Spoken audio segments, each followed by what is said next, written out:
అందరికీ నమస్కారం అండి. ఇప్పుడు మనం డి కామేశ్వరి గారు రచించిన తన శాంతమే తనకు రక్ష అనే ఒక చక్కటి కథను వినేద్దామండి. శాంత చెంప చెళ్ళుమనిపించింది మరెవరో కాదు, ఆమె పతిదేవుడు.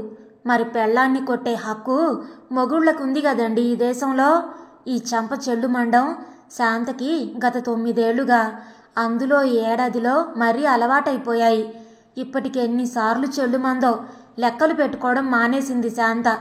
మొదటిసారి చెంప చెల్లుమన్నప్పుడు ఉక్రోషం, అవమానంతో తన తప్పేమిటి అని అడిగి మరో దెబ్బ తిని నిస్సహాయతో కుళ్ళి ఏడ్చింది. ఎంత ఏడ్చినా అతనేం పట్టించుకోడని, తన కన్నీళ్లు ఏమీ తొడవడని 5-6 సార్లు తర్వాత అర్థమయ్యాక శాంతకి కన్నీళ్లు రావడం మానేశాయి. చంప పట్టుకొని పెద్ద కళ్ళ నిండా తిరస్కారం నింపుకొని చూసేది. ఏమిటా చూపు, గొడ్ల కళ్ళేసుకొని మింగేస్తావా అంటూ చూపు చూసి తిక్కరేగి మరోసారి చంప చెల్లుమన్నా అలాగే చూసేది శాంత. అలా చూసే పెళ్ళాన్ని ఏమీ చెయ్యలేక, దరిద్రపు మొహం అవతలకు తగలడు అనేవాడు ఆ మగ మహారాజు. శాంత అదో రకం నిర్లక్ష్యపు ధోరణితో నవ్వి అవతలికి వెళ్ళేది. కొడతావు, అదేగా నీకు చాతొచ్చింది. పెళ్ళాన్ని ఎలా చూసుకోవాలో తెలియని నీలాంటి నికృష్టులకి పెళ్ళెందుకురా? పెళ్ళాన్ని కొట్టడం మగతనం అనుకునే వెధవలకి, సున్నితం, లాలిత్యం అనే పదాలకి అర్థాలు తెలుసుంటే ఆడదాన్ని ఎలా చూసుకోవాలో తెలిసేది. అలాంటి మగాడికి ఆడది పాదదాసవుతుందిరా. కొట్టి తిట్టి ఆడదాన్ని గెలుచుకోలేవురా. ఆ చూపుకి అర్థం ఇది అని తెలుసుకోగలిగిన జ్ఞానం ఉంటే ఆ మానవుడు అసలు కొట్టకపోయేవాడు కాదన్నది శాంతకు అర్థం అవడానికి కొన్ని రోజులు పట్టింది. అలాంటి మృగం మీద ఉమ్మినా బుద్ధి రాదు. అలాంటి వాడి గురించి ఆలోచించడం దండగా అని తేల్చేసుకుంది. ఆ తర్వాత తన శాంతమే తనకు రక్ష అన్న సుమతీ శతకం పద్యం జ్ఞాపకం తెచ్చుకునేది శాంత. అతను కొట్టినప్పుడు కోపం రాకుండా ఉండడానికి. అమ్మా శాంతమ్మ, క్షమయాధరిత్రి అన్నారు కదా అని మరీ అంత శాంతం పనికిరాదమ్మా. ఊరుకుంటే మొగుడికి లోకువైతే ఊళ్ళో ముష్టివాడికి లోకువవుతావు. పడుతూ ఉంటే కొడుతూ ఉంటారు తల్లి అని మనలాంటి వాళ్ళు జాలిపడి సలహా ఇస్తే పడాలని నాకేం లేదు. నాకు క్షమయాధరిత్రి బిరుదుల మీద వ్యామోహం లేదు. కానీ ఎదురు తిరుగుతాను, మరో 2 తగులుతాయి. చీపో అని నేను 2 కొట్టి బయటకొస్తే మీరాదుకుంటారా అని మనలాంటి వాళ్ళని నిలదీసి ప్రశ్నిస్తే చల్లగా అక్కడి నుంచి జారుకొని మొహం చాటేసుకోవాలి. మనం చేయగలిగిన సాయం అంతకంటే లేదు గనక. ఏమమ్మా, ఈ మాత్రం బతకలేకపోవు బయటకొస్తే అనొచ్చు సులువుగా. అంట్లు తోముకో, వంట చేసుకో, మిషన్ కుట్టుకో అంటూ సినిమా సలహాలు ఇవ్వచ్చు. బయటకొస్తే ఇంతకంటే మంచి జీవితం ఉంటుందన్న భరోసా ఇస్తే అలాగే మిషన్ కుట్టుకుంటూ వంటలు చేసుకుంటా అని పెద్ద కళ్ళతో అమాయకంగా అడిగితే మీరేం చెప్తారు? మీ దగ్గర ఏమన్నా జవాబుందా? అయ్యా, ఆదుకోవడానికి అమ్మలేదు. నాన్నున్న సవతి తల్లి చేతిలో బొమ్మ. కాళ్ల మీద నిలబడ్డానికి సరిపడా చదువులు లేవు. నాకు తోడిద్దరు పిల్లలు పుట్టకముందు ఈ ఆలోచన రాలేదు. అప్పుడసలు అలా కూడా చేయొచ్చన్న ఆలోచన తట్టనంత అమాయకత్వం. ఈ పిల్లలకి తండ్రిని దూరం చేయడం ఎందుకు? తండ్రి వాళ్ళనేం దగ్గర తీయడు, ముద్దు మురిపాలేవో చేసేస్తున్నాడని కాదు. పేరు కన్నా సమాజంలో తండ్రి ఉండాలి కదండి. రేపొద్దుట ఈ పిల్లలే ఎదురు తిరిగి మా నాన్నను లేకుండా చేసావు, నువ్వు మాకేం చేశావు? నాన్న దగ్గరుంటే ఇల్లుండేది, డబ్బుండేది, మమ్మల్ని ఇట్టా బెకారుల్లా పెంచావు అని నిలదీస్తే నేనేం జవాబు ఇవ్వాలండి? ఇవన్నీ ఆలోచించానండి బాబు. చెంపదెబ్బ తిండమేనేమన్న నిర్ణయానికి వచ్చాను అంటుంది. ఇంకా ఎవరైనా సానుభూతి చూపబోతే అసలు ఎందుకమ్మా నీ మొగుడు అలా కొడతాడు అంటే ఎందుకేమిటండి మొగుడు గనక అంటుంది ఓ వెర్రి నవ్వు నవ్వి. మొగుడైతే అందరు మొగుళ్ళు ఇలా కొడతారా ఏమిటి? అది వాళ్ళు చేసుకున్న పుణ్యం. నువ్వు అసలు అడిగావా ఎప్పుడైనా కారణం ఏమిటని? కొట్టిన ముందు రోజే అడిగానండి. నేనేం చేశానండి అని ఆయన గుడ్లూరిమాడు. నోర్మొయ్, ఏం చేశావా? జవాబు చెప్పాలా నేను? నిన్నెందుకు కొట్టానో సంజాయిషి ఇచ్చుకోవాలా? గుడ్లూరిమారు. అయినా తెల్లారు లేస్తే ఆయనకి నా పనుల్లో ఎన్ని తప్పులు కనిపిస్తాయండి. మొగుడన్నాక భయము భక్తి ఉండొద్దా అండి ఆడదానికి? కాఫీ వేడిగా ఇవ్వాలి. బొత్తం కుట్టమన్నాక మర్చిపోకుండా వెంటనే కుట్టాలి కదండి. స్నానానికి వేడినీళ్ళు సరిగా ఉన్నాయో లేదో చెయ్యి పెట్టి చూడొద్దా అండి? వంట చేసేటప్పుడు ఒళ్ళు దగ్గరుంచుకొని ఉప్పు కారాలు మర్చిపోకుండా సరిగా వెయ్యాలి కదండి. వంట రుచిగా కూడా వండలేని ఆడది ఏం పెళ్ళామండి? ఆడది మొగుడు ఇంటికి వచ్చేసరికి పని పాట పూర్తి చేసుకొని చక్కగా మొహం కడుక్కొని శుభ్రంగా తయారై కనపడొద్దా అండి? జిడ్డు మొహం, చెమట మొహంతో వంటింట్లో సతమతమవుతూ పిల్లల్ని ఏడుపు మొహాలతో చంకనేసుకొని రాగానే కనిపిస్తే పాపం ఆ మగ మహారాజుకి చిర్రెత్తదా అండి? ఇంట్లో పిల్ల వెధవలు ఉచ్చలు గట్రా పోస్తే శుభ్రం వెంట వెంటనే చేసేయాలి. పిల్లల వస్తువులు చిందరవందరగా పడుంటే సర్ది ఇల్లు శుభ్రంగా పెట్టాలి కదండి. ఏదో పండగొస్తే నోరు తెరిచి చీరడిగి విసిగించడం ఎందుకు? ఆయనే కొనిస్తారు కదండి డబ్బుంటే. పిల్ల వెధవలు ఎదిగిపోతూ బట్టలు పొట్టయితే మరి కొనిపెట్టాలంటే, అస్తమాను కొనాలంటే మగాళ్ళకు కోపం వస్తుంది కదండి. అసలే పాపం ఆయనకి 2-3 నెలలకో డ్రెస్సు కొనడానికే డబ్బు లేనప్పుడు పెళ్ళాం పిల్లలు ఆయన మెడకి చుట్టుకొని వేధిస్తే కోపమే కదండి. ఆయన ఆఫీసులో పనిచేసే ఆడపిల్లలంతా చక్కగా కడిగిన ముత్యాల్లా ఉంటారటండి. ఆయన కర్మ కొద్దీ జిడ్డు మొహాన్ని దొరికాను కదా మరి పాపం. ఆయనకి చిన్నతనం కదా పాపం. ఆయనకి పెళ్ళాం అలా చిలకలా సింగారించుకొని గలగలా ఇంగ్లీష్లో మాట్లాడాలని ముచ్చటగా ఉండదా అండి? ముందు చేసుకునేటప్పుడు చూసుకోవాలంటారు. బాగుందండి. అప్పుడేదో అమ్మా నాన్న బలవంతం పెడితే చెల్లెలు పెళ్లికి కట్నం కావాలని సతాయిస్తే 50,000 కట్నం వస్తుందని ఈ పల్లెటూరు మొద్దుని మెట్రిక్ ఫెయిల్ అయిన దాన్ని చేసుకున్నారు పాపం. చేసుకున్నాక కదండి పెళ్ళాంలో లోపాలు బయటపడతాయి. ఆఫీసుల్లో చిలకల్లాంటి అమ్మాయిల్ని చూశాక పాపం ఆయన జీవితంలో ఎంత నష్టపోయారో తెలుసుకున్నాక ఇంకా ఉడుకుమోత్తనం వస్తుంది కదండి. నీలో ఇన్ని లోపాలు వెతికే నీ మొగుడే మన్మధుడా అని అడుగుతారా? భలేవారే. మొగుడికెందుకండి అంతందం? పొట్టిగా నల్లగా బట్టతలున్న మొగుడు మగాడు కదండి. ఆయనేం పెద్ద ఆఫీసరా? లక్షలాస్తుందా? నిన్ను పల్లెటూరి మొద్దు చదువురాంది అనడానికి? ఆయనేం ఇంజనీరా, డాక్టరా, కలెక్టరా? అయ్యో రామ, అదేం కాదండి బాబు, ఉత్తి బిఏ అండి. అది 2వ సారి పాస్ అయ్యారండి. చేసేది గుమాస్తా ఉద్యోగం అండి బాబు. దీనికే ఆయన నన్నింత చులకనగా చూస్తున్నారు. నిజంగా ఏ కలెక్టరో అయితే చచ్చేదాన్నిలేండి. ఈ మాత్రం దానికేనా తల్లి ఇంత మిడిసిపాటు? బాగుందండి. కలెక్టర్ అయినా గుమాస్తా అయినా బంట్రోతైనా పెళ్ళానికి మొగుడు కాదా అండి?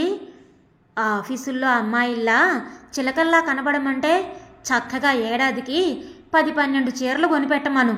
దాసాదాసి జనాన్ని పెట్టి ఇంట్లో పనులు చేయించమను.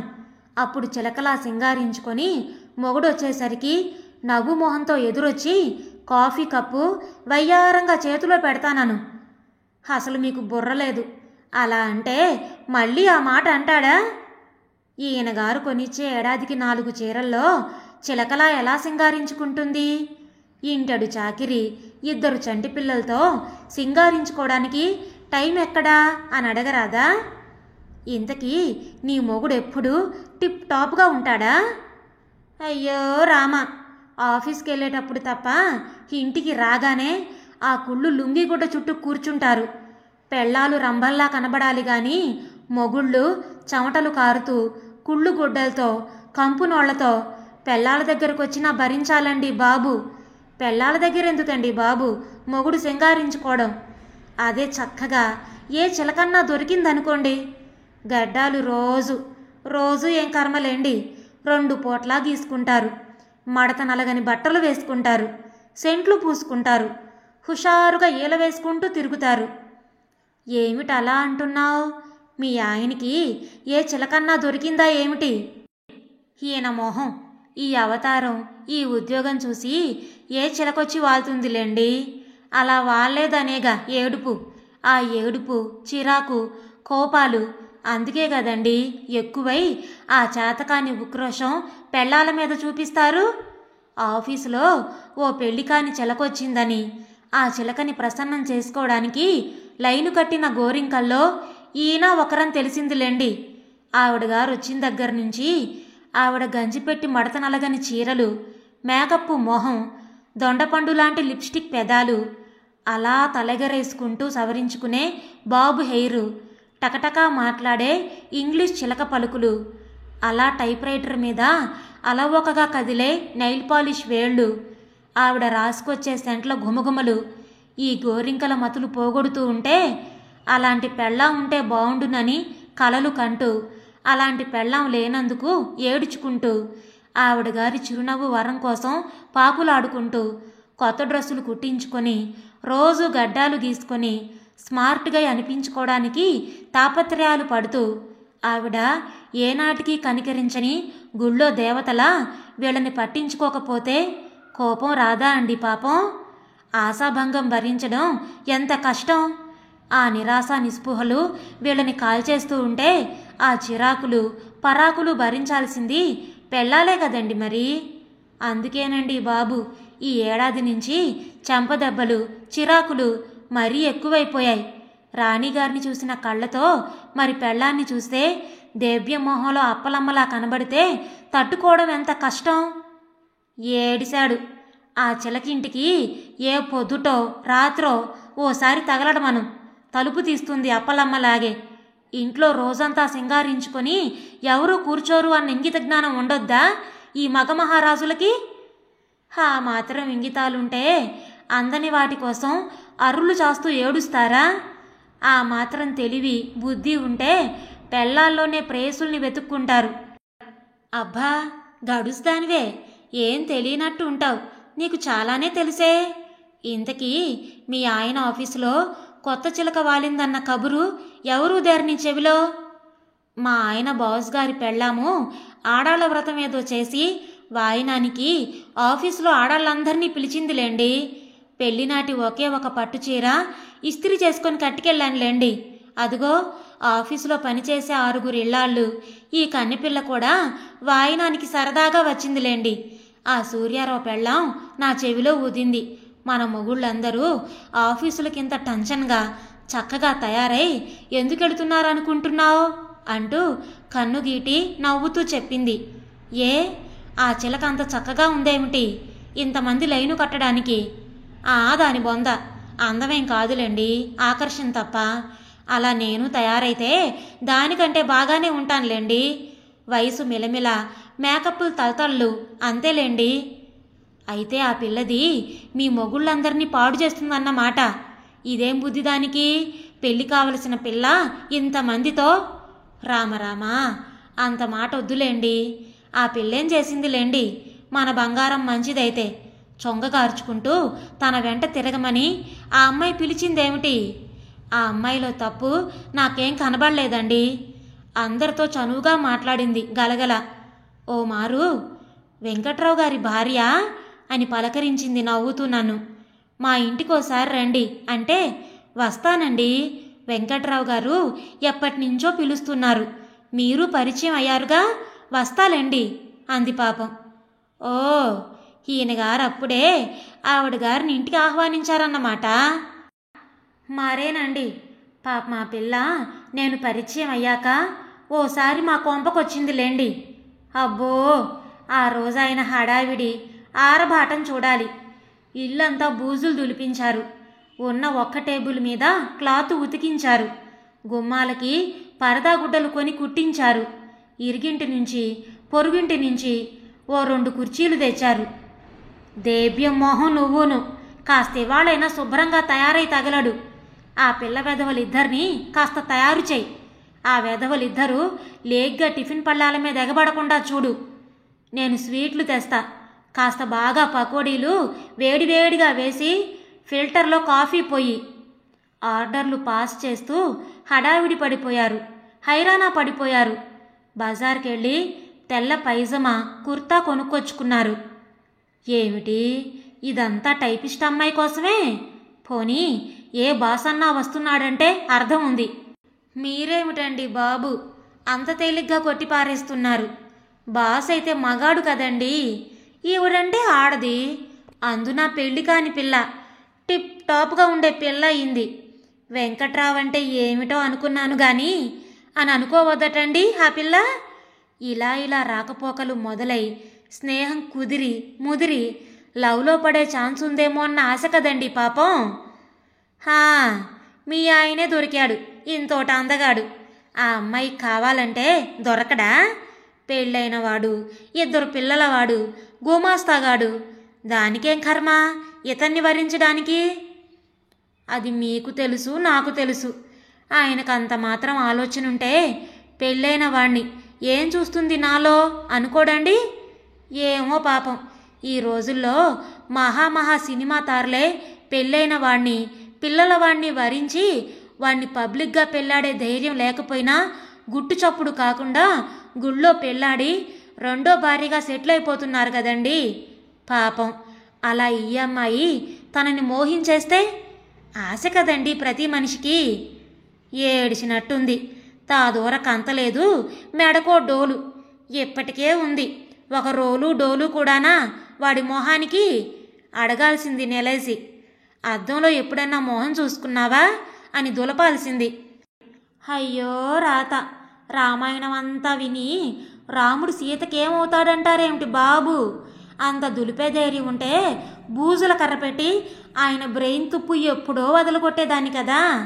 సరేలే, ఇంతకీ ఆ రోజు ఏం జరిగింది చెప్పు.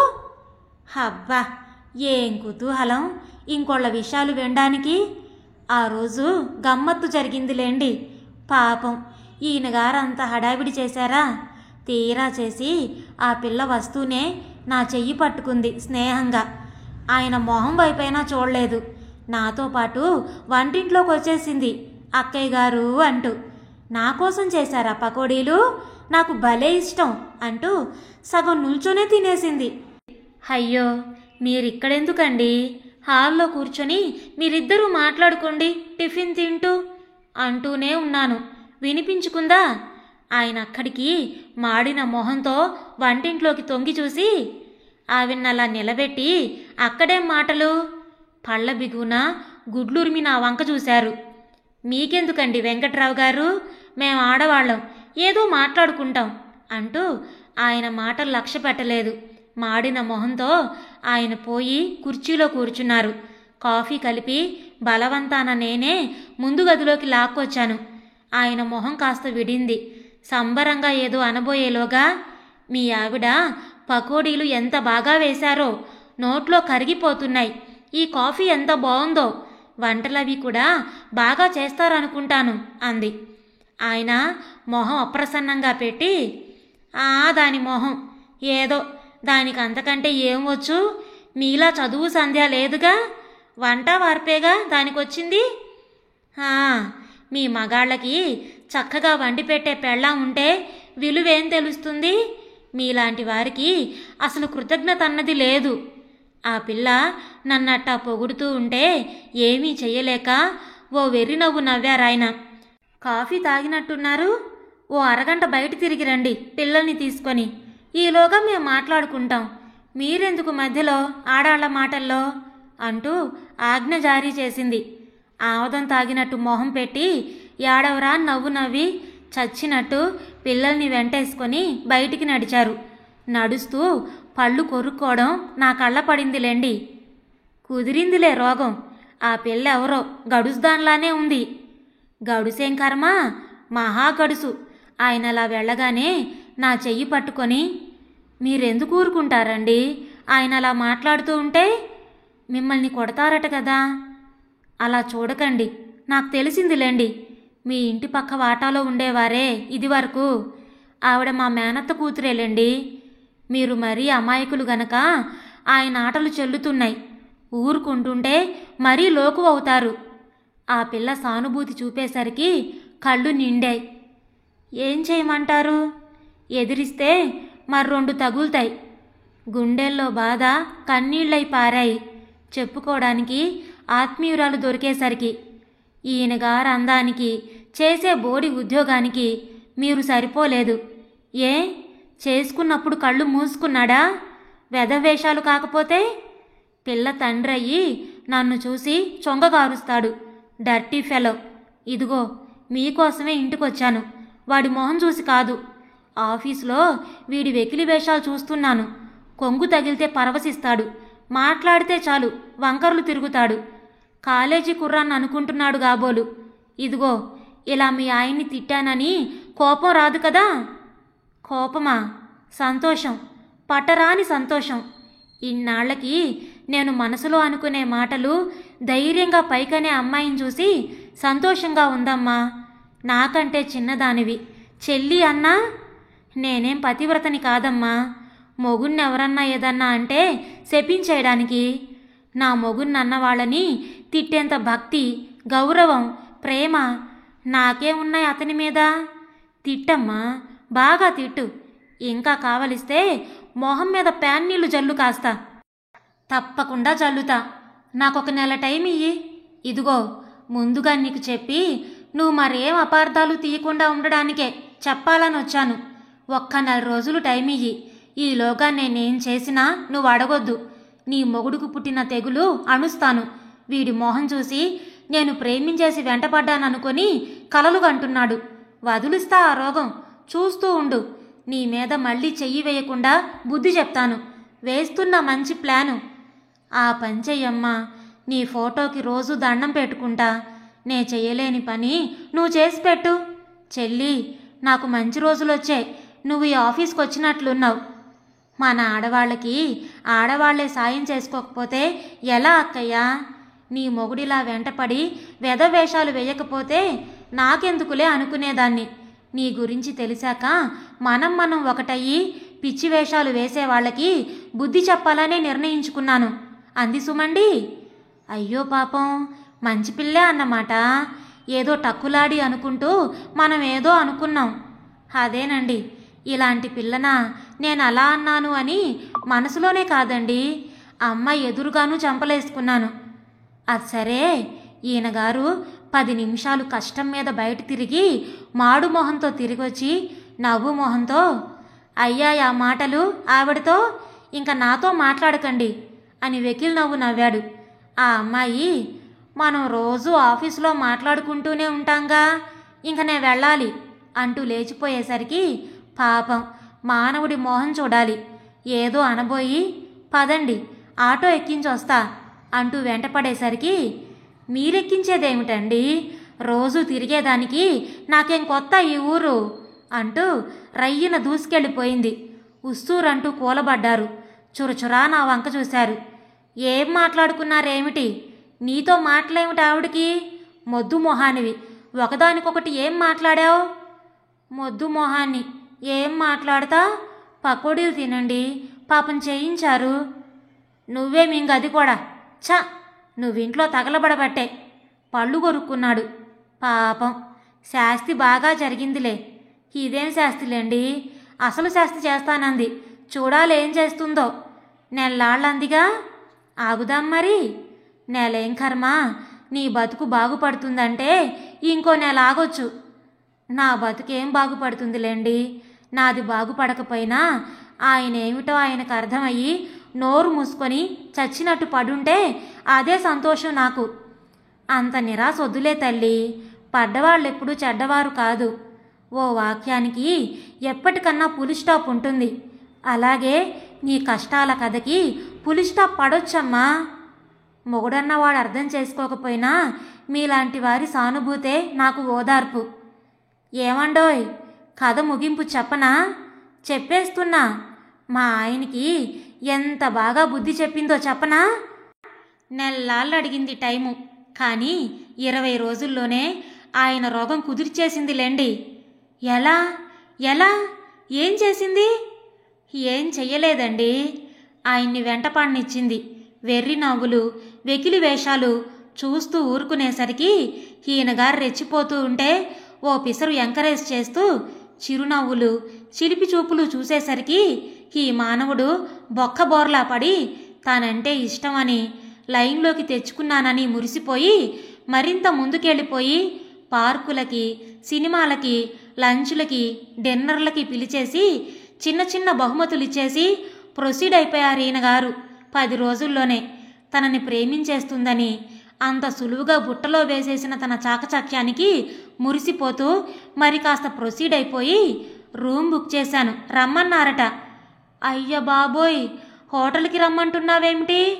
నేనేం అలాంటి దాన్ని కాను బాబు. పెళ్ళి కాకుండానే ఇలాంటి పనులు చస్తే చేయను.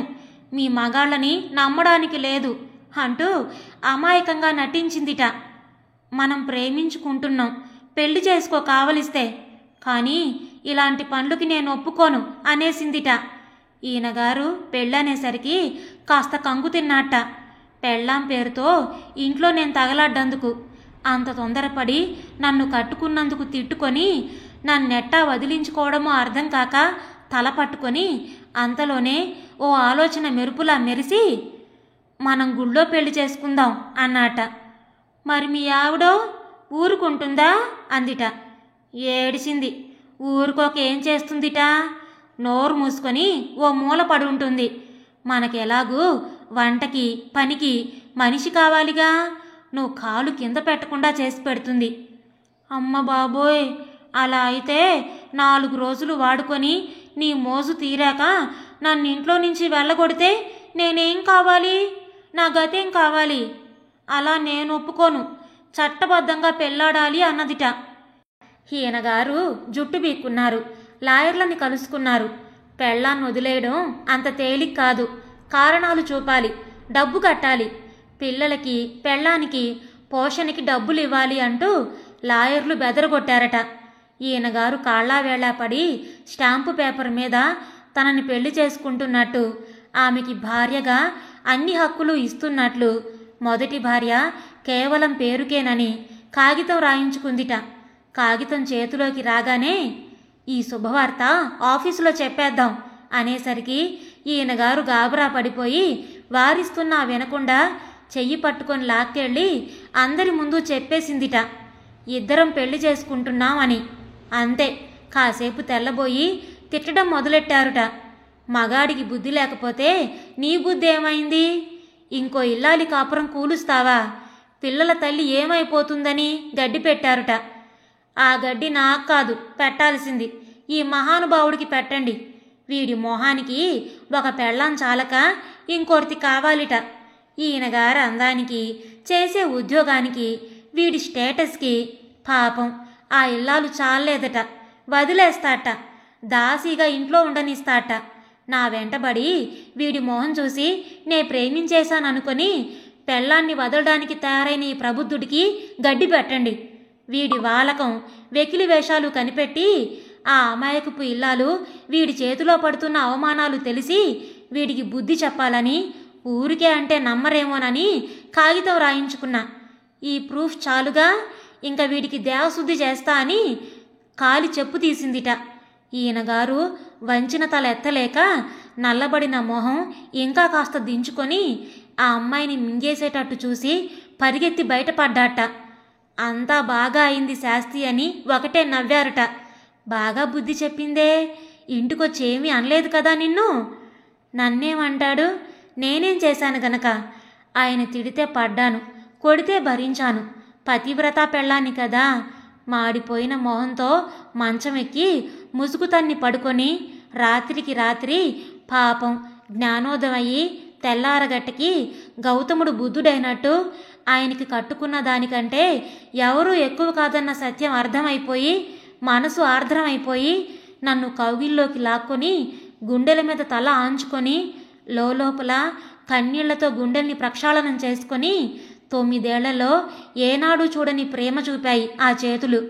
ఆ అమ్మాయి మర్నాడు జరిగింది చెప్పనక్కర్లేకుండానే ఆయన చేతులే నిజం చెప్పేశాయి. అమ్మయ్యా, సాధించావు ఆఖరికి. కథ సుఖాంతమైంది పాపం. నీకోసం అందరి చేత మాటలు పడ్డ ఆ అమ్మాయికి ఏదన్నా ఇవ్వద్దు బహుమతి? నా బొంద, ఇచ్చేందుకు నా దగ్గర ఏముంది? పెట్ట అడుగున ఉన్న ఓ రవికల గుడ్డ, ఓ అచ్చ వెండి రూపాయి మా బామ్మిచ్చిందుంటే ఇంత పసుపు కుంకుమ పొట్లం కట్టి మర్నాడొస్తే బొట్టు పెట్టిచ్చి చిన్నది కనుక చేతులు కళ్ళకద్దుకున్నాను. పోనీలే, పడ్డవారు చెడ్డవారు కాదని నిరూపించావు. నీ శాంతమే నీకు రక్ష అని నిరూపించావు. ఏదో గతిలేక భరించిన శాంతమండి బాబు, నాకంత బిరుదొద్దు. ఏదో శాంత అంటే క్షమయాధరిత్రి అన్న బిరుదు ఉండనే ఉందిగా ఆడవాళ్ళకి. అది నిజం సుమా అనిపించావు. అది చాలే, ఇంక వెళ్ళు. మళ్ళీ మా ఆయనకి తిక్క రాకుండా కొన్నాళ్ళైనా ఉంటాళ్లే. ఇదండి ఈరోజు కథ. కథ పేరు తన శాంతమే తనకు రక్ష. రచించిన వారు డి కామేశ్వరి గారు. ఇంత మంచి కథను మనకు అందించిన డి కామేశ్వరి గారికి మనందరి తరపు నుంచి ధన్యవాదాలు తెలియచేసుకుంటున్నానండి. ఈ కథ మీకు నచ్చిందా? నచ్చితే లైక్ చేయండి, అలాగే షేర్ చేయండి. మీ విలువైన అభిప్రాయాలను కామెంట్స్లో తప్పకుండా తెలియచేయండి. ఇలాంటి మరెన్నో మంచి మంచి కథలు వినడానికి మన ఛానల్ని తప్పకుండా సబ్స్క్రైబ్ చేసుకోండి. మరొక మంచి కథతో మళ్ళీ కలుద్దాం. అప్పటి వరకు ఉంటానండి.